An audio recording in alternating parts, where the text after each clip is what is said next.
Hey there, this is episode 1 of Bluey's Films here on the Technology Box. If you don't like films, then why are you watching? We've got music videos, we've got technology, gaming.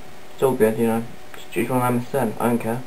I'm looking at Full Metal Jacket today, directed by Stanley Kubrick.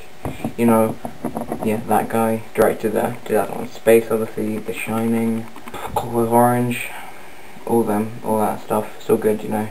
It's so good, yeah. It's probably one of my favourites of his films, one of my favourite films of all time. You should watch it. Yeah, so Stanley Kubrick also directed, that film right there, yeah, Clockwork Orange. That's another classic. Just like, admire it, you know what I'm saying? So let's get down to business, shall we? I've got my cheat sheets here in case I fuck up and get the names, so yeah, I've got no excuse if I do something wrong.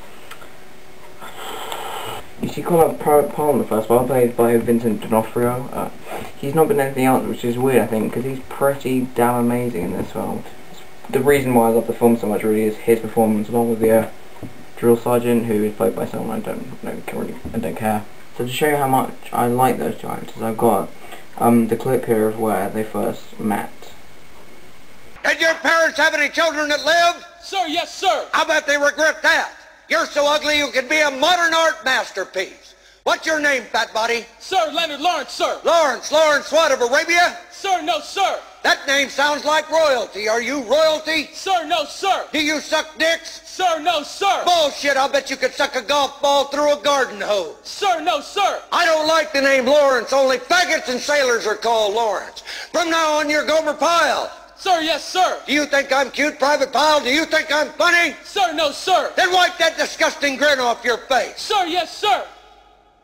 Well, any fucking time, sweetheart. Sir, I'm trying, sir. Private Pyle, I'm gonna give you 3 seconds. Exactly 3 fucking seconds to wipe that stupid-looking grin off your face, or I will gouge out your eyeballs and skull fuck you. 1, 2, 3. So yeah, as you can see, they don't really get along too well. The second half is basically them in Vietnam, fighting the war, you know, against the other guys. Basically, whenever someone gets shot, blood spurts out of them, like that sort of thing, which is actually hilarious. I don't think it's meant to be, but there's no way that happens in real life, which just sort of makes it funny. I think he's trying to add, like, sort of a fact or something, but don't really take that much away from the film. It just makes me laugh a bit.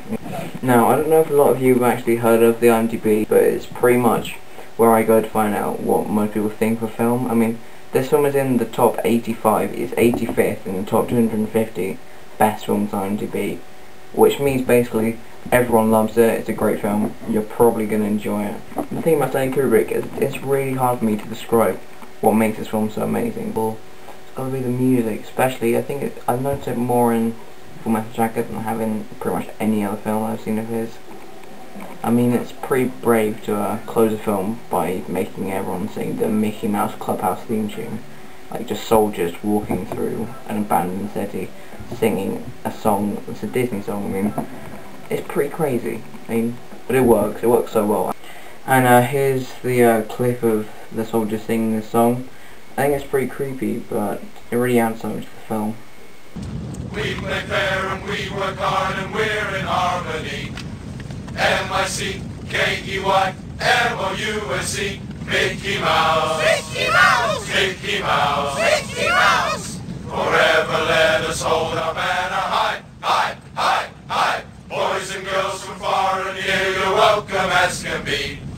M-I-C-K-E-Y M-O-U-S-E. Then face credits, and it's painted black by the Rolling Stones, which is not something that you can sit to in a war film most of the time. They just have orchestral music. Ooh, how fancy. But it doesn't really work. I mean, sort of rock sort of thing works a lot better, I think, with a war film. I mean, I was watching Inglourious Basterds the other day, new Quentin Tarantino film, but again, he uses David Bowie, who I think is cool. I like David Bowie, he's a great guy. Not that I know him. He uses that in a pretty pivotal point of the film, and I think that really works really well. Now, this review is going to be pretty short because, well, I'm an amateur really. I don't know what I'm doing at all. I'm just rambling to You the audience, you my tiny camera that's resting on the edge of my bed. I think overall I'm going to give this film 9 out of 10 because the beginning was incredible, and although the rest of it was really good, I mean, pretty hard to beat, it just didn't live up to the beginning, so sort of like a disappointment, even though, you know what I mean, it was really good. So I think, yeah, 9 out of 10. Don't forget to look at the other parts of the channel, such as music, gaming, and technology. Goodbye.